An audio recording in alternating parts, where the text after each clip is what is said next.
So hello and welcome guys, मैं सगानी आपका हमारे चैनल से इन्वेस्टमेंट्स पे हरी स्वागत करता हूँ। ठीक है, जो आज का हमारा वीडियो है वो बेसिकली होने वाला है, जो हमारी सीरीज चल रही थी 1 मिनट के लेटर की, बेसिकली उसी का पार्ट होने वाला है। और ये होने वाला है 1980 के लेटर का पार्ट 8 होने वाला है। ठीक है, सो हमने बहुत सारे वीडियो इसके बना चुके हैं पहले से, और जो 1980 का लेटर था वो बहुत लंबा है बेसिकली, इसलिए इसके इतने सारे पार्ट बन चुके हैं। ठीक है, सो ये जो आज का वीडियो है वो होने वाला है बेसिकली टर्न अराउंड के ऊपर। इसमें हम आपको सबसे पहले में आपको टर्न अराउंड के बारे में बताने वाले कि कौन सी कंपनियां, मीन्स आपको कौन सी कंपनियों में आपको टर्न अराउंड का रिस्क लेना चाहिए। देन उसके बाद हम आपको एक बहुत खतरनाक बिजनेस के कैरेक्टरिस्टिक बताने वाले हैं। ठीक है, तो मीन्स अगर वो कैरेक्टरिस्टिक कोई बिजनेस में होगी तो बिजनेस में थोड़ा रिस्की बन सकता है। ठीक है, सो ये था सेकंड लेसन हमारा। देन उसके बाद हम बताने वाले आपको एक बेसिक, मीन्स फाइनेंस का एक बेसिक रूल होता है बेसिकली, उसके बारे में आपको बताने वाले हैं। और वो रूल में भी आपको बहुत अच्छा लगने वाला है क्योंकि वो अच्छा है बेसिकली, लेकिन मीन्स आप भूल जाते होंगे ये सब चीज़ों की वजह से। ठीक है, तो ये सब चीज़ें आज हम बताने वाले। और अगर आपको ये तीनों चीज़ें जाननी है तो प्लीज़ हमारे वीडियो पे एक सेकंड देखना, थोड़ा भी स्किप मत करना, क्योंकि मीन्स आप इतना, मीन्स आपके पास पूरा दिन है, आपके पास 24 घंटे हैं, और इन 24 घंटों में से यही मीन्स आप जो हमारे वीडियो देखते हो, मीन्स हर दिन हम तकरीबन एक वीडियो अपलोड करते हैं 15 से 20 मिनट के, और ये 15 से 20 मिनट मीन्स आपके पास सीखने का सबसे अच्छा तरीका होता है, सबसे अच्छा जरिया होता है। सो आप प्लीज़ हमारे वीडियो को पूरा देखना, और मीन्स जितना ज़्यादा ज्ञान हो सके उतना ज़्यादा देने की कोशिश करना। ठीक है, मीन्स मेरा जो हर एक सेंटेंस है उससे मीन्स आप कुछ ना कुछ ज्ञान दे सकते हो। मीन्स मैं ऐसा नहीं बोल रहा हूँ मैं ज्ञानी हूँ, मीन्स ऐसा मीन्स बोल रहा हूँ कि मीन्स आपको हर एक चीज़ से आप कुछ ना कुछ सीखना चाहिए। मीन्स 24 घंटे होते हैं, हम यहाँ पे रास्ते से चलते, ये करते वो करते, मीन्स इतने पेड़ है वो सब है, मीन्स आपको हर एक चीज़ से कुछ ना कुछ सीखना चाहिए। ठीक है, सो इसी के साथ चालू करते हैं आज का अपना वीडियो। लेकिन उसके पहले अगर आपने हमारे चैनल को अभी सब्सक्राइब नहीं किया तो फटाफट सब्सक्राइब कर दीजिएगा, बेल आइकन उसको भी दबा दीजिएगा, ताकि हमारे चैनल पे कोई भी नई वीडियो आएगी उसकी नोटिफिकेशन सबसे पहले आपके पास आएगी। ठीक है, तो चालू करते हैं आज का वीडियो। और अभी चालू करेंगे हम सबसे पहले लेसन नंबर 22 से। ठीक है, तो चालू करते लेसन नंबर 22 से, तो चलते सबसे पहले पीपीटी की तरफ। सो हेलो गाइस, अब आ चुके हैं हमारे पीपीटी पे। सो ये है Berkshire Hathaway shareholders letter 1980 part 8 in Hindi by simple investments. ठीक है, तो अभी चालू करते हैं इस पीपीटी को हम, और सबसे पहले आएगा लेसन नंबर 22। ठीक है, सो ये जो लेसन नंबर 22 है उसमें वॉरेन बफेट जी कहते हैं, वे कहते हैं Geico's problem at that time put it in a position analogous to that of American Express in 1964 following the Saudi oil scandal. Both were one-of-a-kind companies temporarily reeling from the effects of fiscal blow that did not destroy the exceptional underlying economics. The Geico and American Express situations, extraordinarily business franchises with a localized accessible cancer needing to be sure a skilled surgeon, be distinguished from the two turnaround situation in which the managers expect and need to pull off a corporate pygmalion. ठीक है, सो इसमें Warren Buffett जी कहते हैं कि जो गायकों की जो प्रॉब्लम थी वो तभी टेम्पररी थी, एकदम अमेरिकन एक्सप्रेस के प्रॉब्लम की जैसे। मीन्स तभी अमेरिका में एक सलाड ऑयल स्कैंडल हुआ था 1964 में बेसिकली। सो उसमें अमेरिकन एक्सप्रेस बैंक का नाम आया था, जिसकी वजह से उसकी स्टॉक प्राइस गिर चुका था। और वे कहते हैं कि जो गायको है, वो जो अमेरिकन एक्सप्रेस है, वे बेसिकली लोग समझ रहे थे कि ये टर्न अराउंड हो सकती है, और मे बी बेसिकली ये दोनों बैंकक्रप्ट हो सकते हैं। लेकिन वॉरेन बफेट जी इस लेसन में बताते हैं कि वो टर्न अराउंड क्यों नहीं थी, वो बैंकक्रप्ट क्यों नहीं होने वाली थी, और उन्होंने बेसिकली इन दोनों कंपनी को इन्वेस्ट किया था बेसिकली। ठीक है, सो भी इस चीज़ों को डिटेल में समझने के लिए, और हमारी इंडियन मार्केट में भी ऐसी कौन सी कंपनी है जो टर्न अराउंड लगती है लोगों को लेकिन असल में टर्न अराउंड नहीं है, वो सब चीज़ों को जानने के लिए चलते सीधा हमारे कैमरे की तरफ। ठीक है, सो जो इसमें 22 है उसमें वॉरेन बफेट जी बेसिकली गायको की बात करते हैं। सो एक गायको क्या होती है? गायको बेसिकली कंपनी है जो वॉरेन बफेट जी ने तकरीबन 1970 मीन्स उसके पहले भी एक बार खरीदी थी, लेकिन जो मेन कंपनी है, मीन्स जो मेन उसका जो पोर्शन है वो उन्होंने 1977 में मेरे हिसाब से खरीदा था। ठीक है, सो ऐसी कंपनी जो बेसिकली इसमें बहुत सारी प्रॉब्लम चल रही है, जिसकी वजह से इसका स्टॉक प्राइस बहुत गिर चुका था। एंड देन उसके बाद वॉरेन बफेट जी ने, मीन्स इतनी ज़्यादा प्रॉब्लम चल रही थी और ऐसा लग रहा था कि ये कंपनी बैंकक्रप्ट होने वाली है, तभी वॉरेन बफेट जी ने इसको खरीदा था और वो कंपनी बच चुकी थी। और आज तक यानी अभी भी 2020 में एक कंपनी उनके पास है, यानी तकरीबन 40 से 50 साल से वॉरेन बफेट जी के पोर्टफोलियो में गायको नाम की कंपनी है, और ये बेसिकली उनकी सबसे फेवरेट कंपनी है। ठीक है, तो यहाँ पे वॉरेन बफेट जी कहना चाहते हैं कि तभी जो गायको की जो सिचुएशन थी वो जो अमेरिकन एक्सप्रेस की जो सिचुएशन थी उससे बहुत सिमिलर थी। सो अमेरिकन एक्सप्रेस क्या है? ये भी एक कंपनी में ठीक है। सो वे कहते हैं कि जब मैंने गायको को खरीदा था तब उसकी सिचुएशन में, उसके फाइनेंशियल उसकी जो स्टेबिलिटी थी वो थोड़ी ख़राब थी, वो बैंकक्रप्ट होने के चांसेस थे उसके, लेकिन तभी उसकी सिचुएशन एकदम अमेरिकन एक्सप्रेस की तरह थी। अमेरिकन एक्सप्रेस में भी जो 1964 था तभी एक सलाड ऑयल स्कैंडल आया था, मीन्स एक छोटा सा घोटाला आया था, छोटा सा नहीं बेसिकली बहुत बड़ा घोटाला था। लेकिन वो कहते हैं कि उसमें बेसिकली अमेरिकन एक्सप्रेस की कुछ गलती नहीं थी, उसमें जो उसके जो कर्मचारी थे उसकी गलतियाँ थी। सो इसकी वजह से जो अमेरिकन एक्सप्रेस और गायको है ये वन ऑफ इस काइंड बिजनेस है, यानी ये लाखों में करोड़ों में एक बिजनेस है, यानी ऐसे बिजनेस और कहीं है ही नहीं। मीन्स इसके जो बिजनेस एडवांटेज है वो बहुत खतरनाक है, और मीन्स इसकी जो बिजनेस एडवांटेज है वो इन बिजनेस को बहुत यूनिक बना दी थी। वॉरेन बफेट जी कहते हैं कि मीन्स थोड़ी सी फाइनेंशियल इंस्टेबिलिटी की वजह से, फिजिकल इंस्टेबिलिटी की वजह से इनके स्टॉक प्राइस को बहुत बड़ा ब्लो लगा था। मीन्स इनका जो स्टॉक प्राइस था वो बेसिकली एक्सप्लोड हो चुका था, बहुत नीचे गिर चुका था। लेकिन तभी मुझे पता चला कि इनकी जो बेसिकली जो फाइनेंशियल वेलबींग है, इनकी जो कंडीशन है बेसिकली, वो मीन्स ये जो प्रॉब्लम था वो बहुत छोटा था। मीन्स गायकों का कुछ फाइनेंशियल इश्यूज आए थे, वो छोटे थे बेसिकली, और जो $7 स्कैंडल हुआ था उसमें अमेरिकन एक्सप्रेस की इतना कुछ गलती थी नहीं, और मीन्स उससे उनके जो बेसिक बिजनेस मॉडल है उस पर इतना कुछ असर पड़ता नहीं है। सो वॉरेन बफेट जी यहाँ पे इसी चीज़ की बात करते हुए कहते हैं कि मीन्स ये जो पूरी प्रॉब्लम थी उससे इनका जो मेन बिजनेस मॉडल है, इनकी जो इकोनॉमिक वेलबींग है उस पर इतना ज़्यादा असर पड़ता नहीं है। हाँ, वे कहते हैं कि मीन्स ये जो कंपनियाँ थी उनको कैंसर हुआ था, सो एक माहिर सर्जन चाहिए था, यानी एक माहिर डॉक्टर चाहिए था इसको ठीक करने के लिए, कैंसर को ठीक करने के लिए। वह कैंसर एक गंभीर समस्या थी, लेकिन अगर एक अच्छा डॉक्टर, अच्छा मैनेजर आ जाए तो बेसिकली वो जो सिचुएशन थी वो इतनी ख़राब नहीं हो सकती थी, जो गायको थी वो बैंकरप्सी से बच सकती थी। सो इसलिए तभी उन्होंने इसमें इन्वेस्ट किया, और उनका पैसा मीन्स क्या बोलते हैं हम लोग, बहुत गुना हो चुका है। सो वॉरेन बफेट यहाँ पे इस चीज़ की बात करते हुए कहते हैं कि गायको और अमेरिकन एक्सप्रेस किसी चीज़ की वजह से, किस चीज़ की वजह से मीन्स ये कैरेक्टरिस्टिक की वजह से, कौन सी कैरेक्टरिस्टिक, कि ये जो प्रॉब्लम था वो बाहरी प्रॉब्लम था, उससे उनका जो बिजनेस मॉडल था उस पर इतना कुछ असर पड़ा नहीं था। इसी चीज़ की वजह से उन्होंने उसको टर्न अराउंड की कैटेगरी में नहीं डाला था।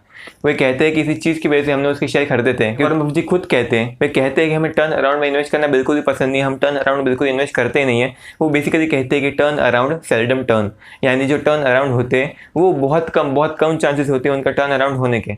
सो अभी टर्न अराउंड क्या होते हैं, टर्न अराउंड यानी बेसिकली ऐसी कंपनियां जिनके जो बेसिकली जो इकोनॉमिक थी उनकी, जो बेसिकली उनकी जो प्राइस थी स्टॉक की वो बहुत नीचे जा चुकी है, उनकी कंडीशन बहुत ख़राब हो चुकी है, अभी ऑलमोस्ट बैंकरप्ट होने वाली है, लेकिन तभी कुछ चमत्कार हो जाता है जिसकी वजह से उसका स्टॉक प्राइस वापस ऊपर जाने लग जाता है। ठीक है, सो इसको टर्न अराउंड कहते हैं। सो वॉरेन बफेट जी कहते हैं कि हमें मार्केट में ऐसी चीज़ें ढूंढनी चाहिए, ऐसी कंपनियां ढूंढनी चाहिए जिसको लोग समझते हैं कि वो टर्न अराउंड है, लोग समझते हैं कि उसकी जो पोजीशन है वो बहुत ख़राब हो चुकी है, लेकिन असल में ऐसा नहीं होता। असल में उसके स्टॉक प्राइस है वही सिर्फ नीचे गया होता है, उसकी जो मेन बिजनेस मॉडल है वो नीचे नहीं गया होता है, उसकी जो मेन इकोनॉमिक है वो नीचे नहीं गई होती है। सो आपको ऐसी कंपनी ढूंढनी है और इसमें इन्वेस्ट करना चाहिए। सो ऐसी कंपनियों का एग्जाम्पल हमें क्या मिलेगा, सो ऐसी कंपनियों का अगर हम एग्जाम्पल देखेंगे, सो अगर नेस्ले की बात करेंगे हम, तो जो नेस्ले था उसका स्टॉक प्राइस बहुत गिर चुका था जब मैगी पे मीन्स जो बैन लगा था, बैन तो नहीं लगा था मीन्स तब मैगी पे थोड़ा केस चल रहा था, वो सब चीज़ें चल रही थी, तो उसका शेयर प्राइस बहुत गंदा गिर चुका था, तकरीबन 20 से 30% का करेक्शन आया था उसमें। लेकिन अगर आप देखोगे तो जो नेस्ले है वो बहुत बड़ी कंपनी है, उसका जो रेवेन्यू है वो सिर्फ मैगी से नहीं आता है, तो इसकी वजह से अगर मैगी बैन भी हो जाती फिर भी वो कंपनी चलती रहती और उसका बेसिकली इतने बड़े बिजनेस पे कुछ असर नहीं पड़ता, और बेसिकली मैगी बैन होती नहीं क्योंकि मीन्स लोगों को मैगी इतनी पसंद है। ठीक है, सो तभी आप उसको नेस्ले में इन्वेस्ट कर सकते थे। और अगर हम मीन्स एक टर्न अराउंड की सिचुएशन की बात करेंगे, सो हम बात करते हैं यहाँ पे येस बैंक की। सो अभी हम बात करेंगे येस बैंक की। तो ये जो येस बैंक था उसका बेसिकली जो मेन पावर था, उसका मेन बिजनेस मॉडल था वो क्या था कि वो लोग बहुत कम लोगों को लोन देते थे, उसके बदले वो लोग अपना जो मेन पैसा था उसको वो लोग लार्ज यानी बहुत बड़ी कॉर्पोरेट कंपनियों को दे देते थे।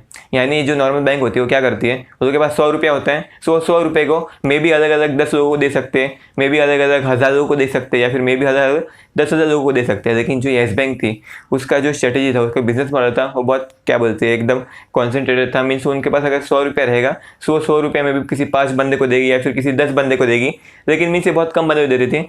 सो वो तभी उसका पावर था। लेकिन अगर हम अभी की बात करेंगे, सो इसका जो पावर था वही जो मीन्स उसका जो पूरा बिजनेस मॉडल था वही पूरा तहस नहस हो चुका है। क्यों तहस नहस हो चुका है, क्योंकि मीन्स ये सिर्फ 10 बंदे को दे देती 100 रुपया, यानी अगर किसी एक बंदे ने भी डिफॉल्ट कर दिया, अपना लोन देने से वापस मना कर दिया, सो बेसिकली जो बैंक का जितना भी डिपॉजिट था, उसका जितना भी एसेट था, उसमें से 10% उसको एनपीए करना पड़ेगा, उसको 10% वाइप आउट करना पड़ेगा। सो ये बहुत बड़ी प्रॉब्लम हो चुकी है आज येस बैंक के लिए। ठीक है, सो इसलिए येस बैंक को हम टर्न अराउंड कैटेगरी में डाल सकते हैं। सो इसलिए आपको येस बैंक में फिलहाल इन्वेस्ट नहीं करना चाहिए। ठीक है, सो ये था लेसन नंबर 22, अब चलते लेसन नंबर 23 की तरफ। ठीक है, सो मैं आशा करता हूँ आपको लेसन नंबर 22 समझ में आया होगा। सो अभी चलते लेसन नंबर 23 की तरफ। सो ये जो लेसन नंबर 23 है उसमें वॉरेन बफेट जी कहते हैं, वे कहते हैं reinsurance is characterised by extreme ease of entry, large premium payments in advance and much delayed loss reports and loss payments. Initially, the morning mail brings lot of cash and few claims. This state of affairs can produce a blissful, almost euphoric feeling akin to that experienced by an innocent upon receipt of his first credit card. तो यहाँ पे Warren Buffett जी री insurance business की बात करते हैं। री insurance business अभी क्या होता है वैसे आपको हम अभी कैमरे पे समझाने वाले, और वे कहते हैं कि वैसे जो ऐसे बिजनेस रहते हैं, यानी ऐसे बिजनेस जो री इंश्योरेंस बिजनेस की तरह होते हैं और उनका जो बिजनेस मॉडल है उनकी जैसा होता है। सो बेसिकली आपको उनसे सावधान रहना चाहिए। ठीक है, सो इंडियन मार्केट में ऐसे कौन से एग्जाम्पल्स हैं और इंश्योरेंस बिजनेस होते क्या, बेसिकली वो सब चीज़ों को जानने के लिए चलते सीधा हमारे कैमरे की तरफ। सो ये जो इसमें 23 है उसमें वॉरेन बफेट बेसिकली री इंश्योरेंस बिजनेस की बात करते हैं। सो री इंश्योरेंस बिजनेस क्या होता है, यानी समझ जाए आपने किसी के पास इंश्योरेंस खरीदा है, यानी समझ जाइए आपने अपना इंश्योरेंस LIC के पास करवाया है। सो अभी LIC चाहती नहीं है कि वो आपका रिस्क उठाए। सो अभी LIC जो आपका इंश्योरेंस है वो किसी और बंदे के पास करवाएगी इंश्योरेंस, मीन्स आपका जो इंश्योरेंस है उसके ऊपर एक और इंश्योरेंस देगी। सो इसको बोलते हैं री इंश्योरेंस, यानी LIC ने आपके इंश्योरेंस का री इंश्योरेंस करवाया दूसरी कंपनी के पास। ठीक है, सो अभी दूसरी कंपनी है उसको बोलेंगे हम री इंश्योरर कंपनी। ठीक है, सो वे कहते हैं कि वो जो कंपनी है, जो तीसरी कंपनी है जिसने LIC के जो इंश्योरेंस था उसके ऊपर एक और बार इंश्योरेंस दिया, वॉरेन बफेट जी उसकी बात करते हैं। वे कहते हैं कि वो जो बिजनेस है, यानी जो तीसरी कंपनी है वो जो बिजनेस कर रही है उसमें घुसना बहुत ईजी है। उसकी जो कैरेक्टरिस्टिक है वह कुछ ऐसी है कि उसमें घुसना बहुत आसान है, उसमें जो प्रीमियम का अमाउंट है वो बहुत लार्ज होता है, और जो उसका लॉसेस होते हैं वो बहुत टाइम बाद हमें देखने मिलते हैं। ये कुछ ऐसे ही हो गया कि मीन्स आपने सुबह उठे, वैसे आपका जो मेल है, मीन्स आपका जो कुरियर है उसमें से आपको बहुत सारा पैसा मिला, लेकिन तकरीबन 2 से 3 दिन बाद रात को 12 बजे आपको कॉल आएगा कि भाई तेरे को इतने रुपए का लॉस हो चुका है। मीन्स आप पहले पैसा खर्च कर लोगे और बाद में तभी लॉस देने के लिए आपके पास पैसा नहीं बचेगा। सो मीन्स ये जो पूरी जो इंडस्ट्री है वो बेसिकली बहुत खतरनाक है। सो वॉरेन बफेट जी कहते हैं कि जो पूरी इंडस्ट्री है ये कुछ ऐसी है जैसे किसी नए बच्चे के पास एक क्रेडिट कार्ड आ चुका है। ठीक है, सो मीन्स आप भी कभी 18 साल के हुए रहेंगे, 18-20 साल का, तभी आपके पास एक क्रेडिट कार्ड आया रहेगा। सो आपको ऐसा लगा रहेगा कि मीन्स भाई मेरे पास कितना पैसा है, 50,000 है, मेरे पास 60,000 है, उसको स्वाइप करूंगा, ये कर दूंगा, वो कर दूंगा, वो कर दूंगा। और देन उसके बाद जब उसका बिल आता है, यानी आपने पहले ही सब पैसा खर्च कर दिया, लेकिन उसके बाद जब उसका बिल आया तब आपकी वाट लग गई, मीन्स आपके पसीने छूट गए। ठीक है, सो जो री इंश्योरेंस बिजनेस है वो कुछ वैसे ही होता है। सो ऐसे बिजनेस होते हैं उसको हम लॉन्ग टेल बिजनेस कहते हैं। लॉन्ग टेल बिजनेस यानी ऐसी बिजनेस कि मीन्स अभी आपने कुछ काम किया, अभी आपने कुछ एक्शन लिया, लेकिन जो उसके रिजल्ट है वो आपको बहुत टाइम बाद देखने मिलेंगे। तो जो री इंश्योरेंस बिजनेस है वो कुछ ऐसा ही होता है कि मीन्स आपने अभी किसी और कंपनी के इंश्योरेंस के ऊपर वापस आपने इंश्योरेंस किया, सो भी आपको पैसे मिलेंगे, लेकिन उसके ऊपर लॉस आपको बहुत टाइम बाद देखने मिलेगा, जिसकी वजह से आपको ऐसा लगता रहेगा कि भाई मेरी कंपनी कितना मस्त चल रही है, मेरी कंपनी कितना मस्त चल रही है, लेकिन असली में आपको लॉसेस हो रहे होंगे। ठीक है, सो मीन्स आप सोच रहे हो कि मैंने ये चीज़ यहाँ पे क्यों कही, ये मैंने चीज़ यहाँ पे इसलिए कही क्योंकि मीन्स ऐसे बहुत सारे बिजनेस हैं, आज भी हमारे स्टॉक मार्केट में ऐसे बहुत सारे बिजनेस हैं जिनके स्टॉक लिस्टेड है, और वो मीन्स उसमें ऐसी कैरेक्टरिस्टिक होती है, उसमें बेसिकली लॉन्ग टेल होती है कि लॉसेस हो रहे होंगे, लेकिन आपको लॉसेस का पता बहुत टाइम बाद चलने वाला है। ठीक है, सो ऐसे बहुत सारे बिजनेस अगर हम बात करेंगे तो इंश्योरेंस का बिजनेस में भी ऐसा होता है, बैंक के बिजनेस में भी ऐसा हो सकता है। ठीक है, सो मीन्स ये सब बिजनेस में ऐसा हो सकता है जिसकी वजह से उसका जो मैनेजमेंट है, उस कंपनी का मैनेजमेंट बहुत ज़्यादा इंपॉर्टेंट रोल प्ले करता है। ठीक है, सो मीन्स अगर आपके बिजनेस में ऐसा होता है कि मीन्स अभी आपने कुछ किया, सो उसका रिजल्ट आपको बहुत टाइम बाद देखने मिलेगा, सो तभी आपका जो मैनेजमेंट है वो बहुत ध्यान रखने वाला होना चाहिए, बहुत केयरफुल होना चाहिए, क्योंकि मीन्स उसको पता है कि अभी मैंने कुछ भी किया, सो इससे मेरी कंपनी को मे भी 2 साल बाद, 3 साल बाद असर पड़ सकता है, और वो भी बहुत खतरनाक तरीके से असर पड़ सकता है। ठीक है, सो आपको अगर आप ऐसी किसी भी कंपनी में इन्वेस्ट करते हो, आप ऐसी किसी भी सेक्टर में इन्वेस्ट करते हो, सो आपको बेसिकली उसका जो मैनेजमेंट है उस पर खास ध्यान देना पड़ेगा।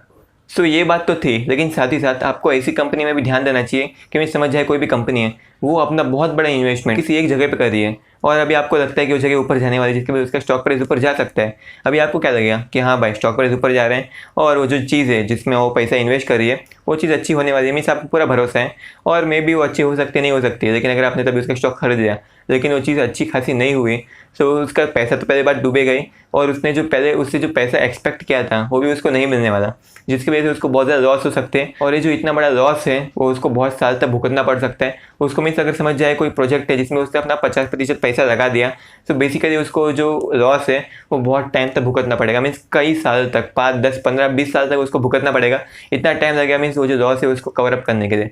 ठीक है, सो आपको ऐसे सब बिजनेस से ध्यान रखना चाहिए। सो वैसे बिजनेस किया है उसके अगर हम एग्जांपल देने की बात करेंगे, सो अगर हम बात करेंगे रिलायंस इंडस्ट्रीज लिमिटेड की बात करेंगे, सो उन्होंने 2015-16 में एक बहुत बड़ी जुआ खेला था, बेसिकली उन्होंने बहुत बड़ा बेट लगाया था, मीन्स जुआ तो नहीं था, क्योंकि मीन्स हमें मुकेश अंबानी में भरोसा है, मुकेश अंबानी एक बहुत अच्छे लीडर है, एक बहुत अच्छे बिजनेसमैन है, सो उस पर हम ऐसा नहीं बोल सकते जुआ खेला था, लेकिन हम बोल सकते हैं कि उन्होंने अपना जो बहुत बड़ा पैसा है, यानी उन्होंने तकरीबन 2.5 लाख करोड़, हाँ तकरीबन 2.5 लाख करोड़ उन्होंने रिलायंस जियो में इन्वेस्ट किए थे। सो अभी आप पूछोगे मीन्स इसमें इतनी बड़ी बात क्या है, मीन्स उसकी जो मार्केट कैपिटलाइजेशन है वो तकरीबन 15 लाख करोड़ के आसपास है, सो उसमें 2.5 करोड़ तो निकाल सकता है। जी ऐसा नहीं है, जब 2015-16 चल रहा था तब मेरे हिसाब से उसका जो मार्केट कैप था वो तकरीबन, यानी उस पूरी कंपनी का जो वैल्यू था वो तकरीबन 5 लाख करोड़ या फिर 7 लाख करोड़ के आसपास था, इसके आसपास ही था। ठीक है, सो मीन्स 5 लाख करोड़ समझिए, मीन्स 7 लाख करोड़ समझ लीजिए, तो उसका जो पूरी कंपनी का वैल्यू 7 लाख करोड़ है, लेकिन उसने अपना पूरा पैसा, मीन्स बहुत ज़्यादा पैसा, उसने तकरीबन 2.5 लाख करोड़ उसने एक प्रोजेक्ट पे लगा दिया, रिलायंस जियो पे लगा दिया। सो अगर वो जो रिलायंस जियो था वो अच्छा साबित नहीं होता, सो कंपनी को बहुत नुकसान हो जाता, तकरीबन मुकेश अंबानी भी अनिल अंबानी के जैसा हो जाता, मीन्स उसकी सिचुएशन वैसी कुछ हो सकती थी। लेकिन भाई हमें गर्व है कि जो रिलायंस जियो है उसने अच्छा खासा काम किया, क्योंकि मीन्स उसकी स्ट्रेटेजी थी वो बहुत कमाल की थी। हम सब जियो यूज़ करने लगे, जो उसने पूरा इंटरनेट का दाम कम कर दिया और इंडिया को तकरीबन ऑलमोस्ट नंबर 1 पोजीशन में पहुंचा दिया इंटरनेट यूसेज के ऊपर। ठीक है, सो हम धन्यवाद करना चाहेंगे रिलायंस जियो का और बेसिकली मुकेश अंबानी जी का, आपके विजन को सलाम है। लेकिन हम यहाँ पे एक वार्निंग देना चाहेंगे, मैं रिलायंस जियो के बारे में बात नहीं करना चाहता, मैं रिलायंस इंडस्ट्री की बात नहीं करना चाहता, मैं बेसिकली पूरे कोई भी मीन्स आप पूरे बिजनेस की बात करना चाहूँगा, मीन्स बेसिकली पूरे स्टॉक मार्केट की बात करना चाहूँगा। मैं कहना चाहूँगा कि मीन्स कोई भी ऐसी कंपनी जो इतना बड़ा दाव लगाती है किसी एक कंपनी के ऊपर या फिर किसी एक प्रोजेक्ट के ऊपर, सो आपको उसमें ध्यान रख के इन्वेस्ट करना चाहिए। आपको मीन्स उस प्रोजेक्ट की जिसमें वो इन्वेस्ट कर रही है उसकी मीन्स पाई मीन्स उसका आपको मीन्स हर एक चीज़ से वाकिफ़ होना चाहिए, उसकी रग रग से आपको वाकिफ़ होना पड़ेगा। ठीक है, सो मीन्स तभी आप उसमें इन्वेस्ट कर सकते हो, नहीं तो बेसिकली आप भी जुआ खेल रहे हो। ठीक है, सो ये था लेसन नंबर 23। अब चलते लेसन नंबर 24 की तरफ। ठीक है, सो मैं आशा करता हूँ आपको लेसन नंबर 23 समझ में आया होगा। सो अभी चलते लेसन नंबर 24 की तरफ। सो ये जो लेसन नंबर 24 है उसमें वॉरेन जी कहते हैं कि overall we opt for Polonius, neither a short term borrower nor a long term lender. ठीक है, सो यहाँ पे Warren Buffett ji means finance की एक सिंपल सी एक बेसिक सी बात बोलते हैं, लेकिन वो जो चीज़ है वो बहुत ज़्यादा इंपॉर्टेंट है। ठीक है, सो आपको ये बात हमेशा ध्यान रखनी चाहिए कि आपको कभी भी एक शॉर्ट टर्म बोरोवर नहीं होना चाहिए और आपको कभी भी एक लॉन्ग टर्म लेंडर नहीं होना चाहिए। ठीक है, सो ये बात बहुत बेसिक है लेकिन बहुत ज़्यादा इंपॉर्टेंट है, सो इसके लिए इसको हमें समझाना पड़ेगा। सो भी इसको समझाने के लिए चलते सीधा हमारे कैमरे की तरफ। सो जो लेसन नंबर 24 है उसमें Warren Buffett basically overall finance की बात करते हैं। वे कहते हैं कि हमें ना ही शॉर्ट टर्म लोन लेना पसंद है और ना ही लॉन्ग टर्म के लिए अपना पैसा उधार देना किसी को पसंद है। सो भी शॉर्ट टर्म लोन क्या होता है? सो मीन्स आपने कभी भी देखा होगा, सो जो बर्कशायर हैथवे जो वॉरेन बफेट की कंपनी है वो बेसिकली तकरीबन अगर कभी वो बॉन्ड इशू करेगी, बॉन्ड यानी क्या होता है, वो कंपनी लोगों से लोन ले रही है, कंपनी लोगों से उधार ले रही है। सो वो कभी भी लोन इशू करेगी तो तकरीबन 15 साल 20 साल 30 साल के लिए ही करती है, वो शॉर्ट टर्म में लोन नहीं देती, क्योंकि उनका जो माइंडसेट है वो बेसिकली लॉन्ग टर्म का है। वो चाहते कि मीन्स वो लॉन्ग टर्म के लिए इन्वेस्ट करें। सो बेसिकली अगर वो शॉर्ट टर्म के लिए लोन देती है और शॉर्ट टर्म के लोन से अगर वो लॉन्ग टर्म में इन्वेस्ट करती है तो बेसिकली मीन्स आपको पता नहीं है लेकिन ये बहुत बड़ा फाइनेंशियल डिजास्टर हो सकता है यहाँ पे। सो इसलिए आपको कभी भी शॉर्ट टर्म का लोन लेके आपको उसको लॉन्ग टर्म के इन्वेस्ट नहीं करना चाहिए, लेकिन आपको बेसिकली इन्वेस्ट करने के लिए शॉर्ट टर्म का लोन लेना ही नहीं चाहिए। शॉर्ट टर्म छोड़िए, मीन्स आपको इन्वेस्टमेंट करने के लिए लोन लेना ही नहीं चाहिए। ठीक है, मीन्स वॉरेन बफेट जी की मीन्स कंपनी थी बेसिकली, और इतनी बड़ी कंपनी थी, बहुत पावरफुल थी, मीन्स फाइनेंशियली बहुत पावरफुल थी। सो ऐसे लोग लोन लेते हैं इन्वेस्टमेंट करने के लिए, सो वो चल सकता है लेकिन आपको नहीं देना चाहिए। ठीक है, सो वे कहते हैं कि हम शॉर्ट टर्म के लिए लोन नहीं देते थे और लॉन्ग टर्म के लिए किसी को पैसा उधार नहीं देते। सो लॉन्ग टर्म के लिए पैसा उधार देना यानी बेसिकली वो बॉन्ड नहीं खरीद देते हैं। सो बॉन्ड में होता क्या है, बॉन्ड में किसी भी कंपनी, समझिए कोई भी कंपनी आपको बॉन्ड इशू कर रही है, सो आप उसको पैसा दोगे और वो आपको बॉन्ड देगी, यानी आपको हर साल कुछ ना कुछ इंटरेस्ट देगी बेसिकली।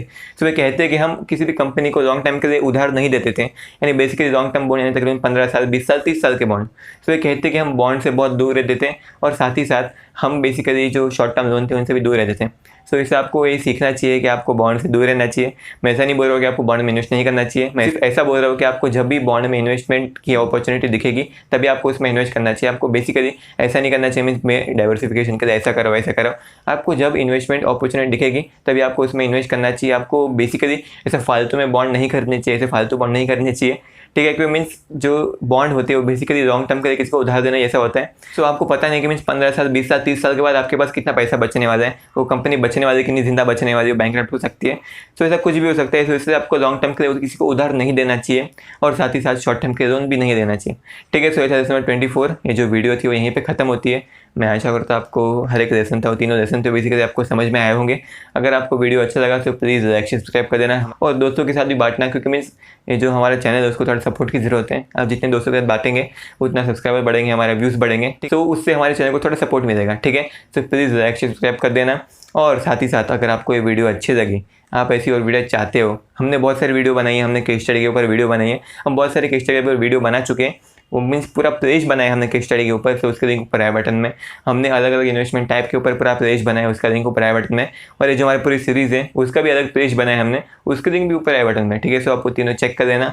और अगर आपको वीडियो अच्छी लगी, आपको ऐसी और वीडियो चाहिए, तो प्लीज़ हमारे चैनल को सब्सक्राइब कर दीजिएगा, बाद में बेल आइकन उसको भी दबा दीजिएगा, ताकि हमारे चैनल पर कोई भी नई वीडियो आएगी उसके नोटिफिकेशन सबसे पहले आपके पास आएगी।